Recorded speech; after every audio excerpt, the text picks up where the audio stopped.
Okay, so two things before we get into this episode. I am just done believing in the writers being able to handle Kaito and giving him an actual interesting story. Once again, in this episode, he was used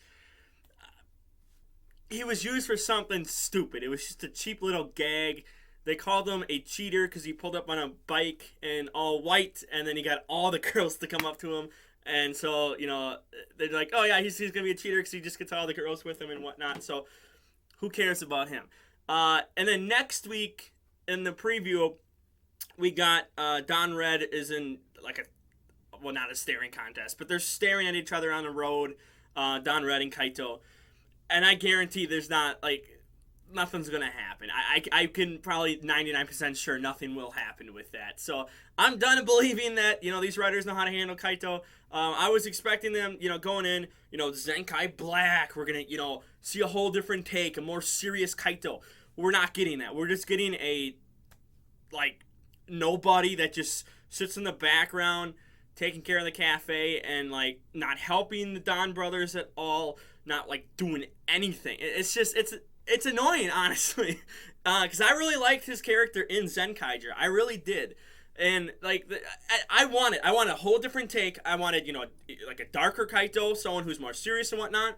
Again, we don't know where his parents are, where his, grandmother is. And it's okay, well, maybe you could have set up a story, maybe they're dead, he's alive and whatnot. He's more serious because of that and whatnot. But no, we're just getting a guy who's just, he's used for gags and stuff, and it's stupid. It's really stupid. So that's the first thing. Second thing here, I have not really touched on it, but since Don Dragon, the Sixth Ranger, has come in, I've really enjoyed the little additions that they've had in the intro. When they're dancing, there's a point where he's on the ceiling kind of upside down.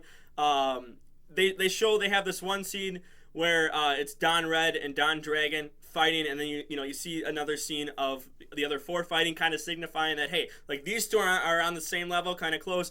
Here's everyone else. And then at the end, he kind of comes in on this little cloud, which I think of Nimbus from Dragon Ball, where Goku rides on the cloud. But Don Dragon comes down from the heavens and lands and does a little pose.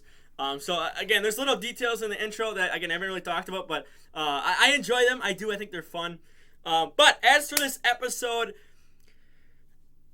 I enjoyed most of it. It feels like you can cut out. I'll kind of skip here to the fight here. There's Don Dragon fights the purple, which I'm not even going to pronounce because it's. Well, I'll try. It's Masumi, I think it's Don Masumi, I think is how you pronounce it. And there's a little fight at the end. No significance to the episode. Those characters could have been just cut. A part of me goes back and forth with, I like the monster. I like the idea that, hey, you have to be on the defensive for, the monster because it's a ghost and whatnot. But a part of me is you don't need it in this episode because they fight it for 5 seconds in the intro, or before the intro. And then it doesn't show up anywhere until the end. Until there's a time for a fight, the monster does not show up again, and they can't hit it. They fight it for about a minute, grows giant, and they're sitting there and just trying to slash it. It can't do anything, can't hit it or whatnot, so they're just on the defensive. So I think if this is another one where they could have split this up into 2 parts or something, and given more time to the monster, because again, I like the idea of, hey, you can't touch it. You have to be on the defensive until the ghost passes or whatever they call it, goes, ascends to the afterlife essentially. And I like that, hey, you have to be on the defensive for it. But they just, again, 5 seconds before the intro, and then the final fight, which is, it's 5 minutes at the end. And there's no real reason for it to grow giant or anything. It just does out of nowhere. So we can get the Megazord in here. It's just, I'm conflicted on, liking it and not. But anyway, outside of that, we can start the episode here with Dawn Yellow, which I think there was a little meta joke in there about herself because her mom comes in, walks into their house, and Dawn Yellow's on her phone and goes, kids with technology. I used to have to go sneak out of the house and go to a payphone, which kind of fun fact. I think it was New York just took out the final one in the U.S. So I don't know how many are around the world, but I believe there are 0 left in the U.S. here. So, but again, they had to go sneak out to the payphones, so your parents couldn't spy on you, because back then you pick up a phone and then someone else picks up a phone, you can listen to the conversation because it's all connected and whatnot.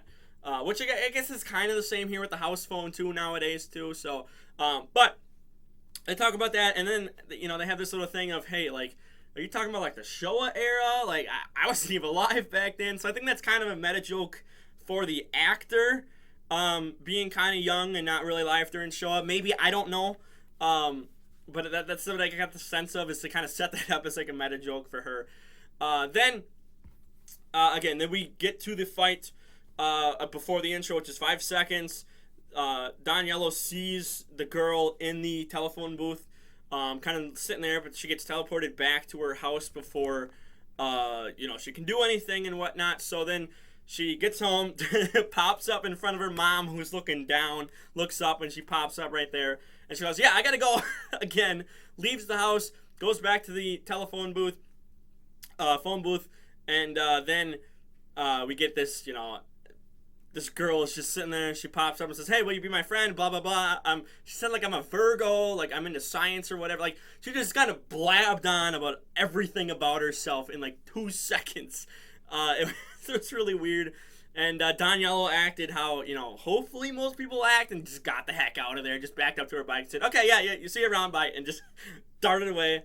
And then we got the intro, and then we get, she gets home.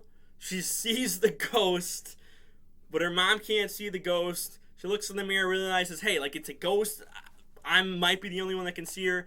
Goes to the cafe, meets up with Don Pink, and they have this this really weird thing where if you hold your breath, you can see the ghost. So Don Pink accidentally holds his breath. I don't know if he, from laughing or something, holds his breath, sees the ghost for 0.2 seconds, flips out, and then tells Dumbledore, like, hey, just hold your breath and you will see her. So they both hold their breath, and then they get all this information about the guy that she's looking for, and they're holding their breath, and then they have to stop holding their breath because after a while you just can't hold your breath that long. But then the dumb thing happens because Don Red walks in, and she thinks he's the guy she's looking for, and so she pops out so Don Red can automatically see her without having to hold his breath. Then all of a sudden the other two can see her without having to hold their breaths. Then Don Black walks in, goes and sits on the other side of the cafe, and she runs over there and says, hey, like, you must be the guy I'm looking for. And then Kaito gets in there and it's like, yeah, hey, no, you must be the guy I'm looking for.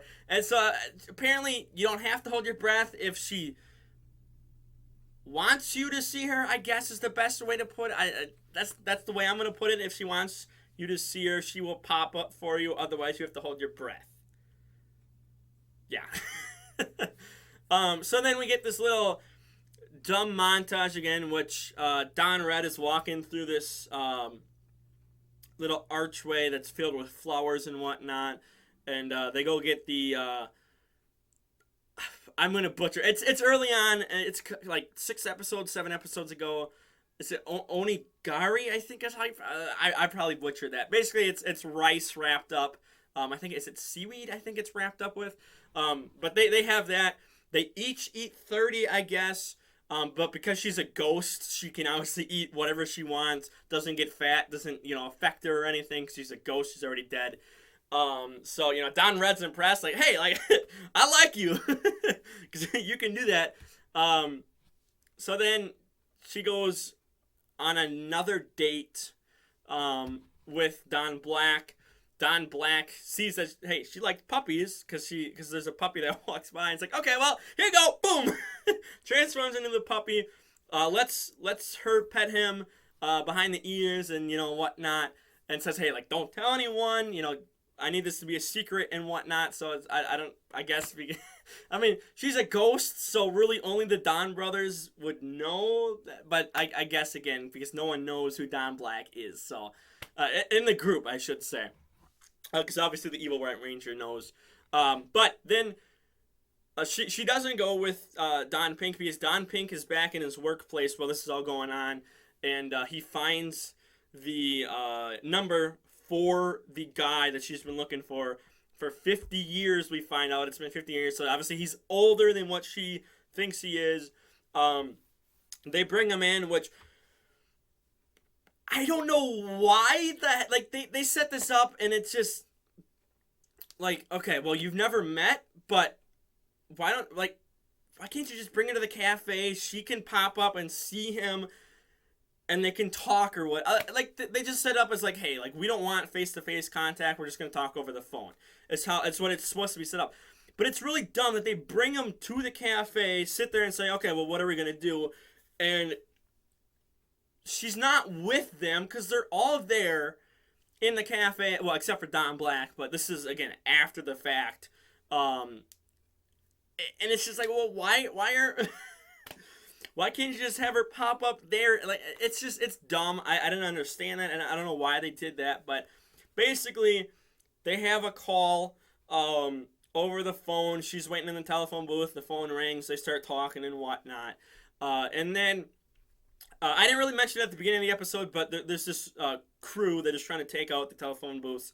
And so, they come across the one that's, haunted and whatnot and possessed. So they come back at the end of the episode here, and that's what, again, causes the fight. And, again, they didn't need Don Dragon and the purple Don Ranger to fight because they were just on their own separate little island, technically. Well, not physically on an island, but they were, like, way over here while everyone was way over here. And it just made no sense. They even cut back and forth at one point to the fight, and then we got back to the Megazord fight. It's just... It was dumb. Again, we did not need that fight over there. That's, whole separate and whatnot. Could have saved it for next episode down the line or whatever. But again, fight happens.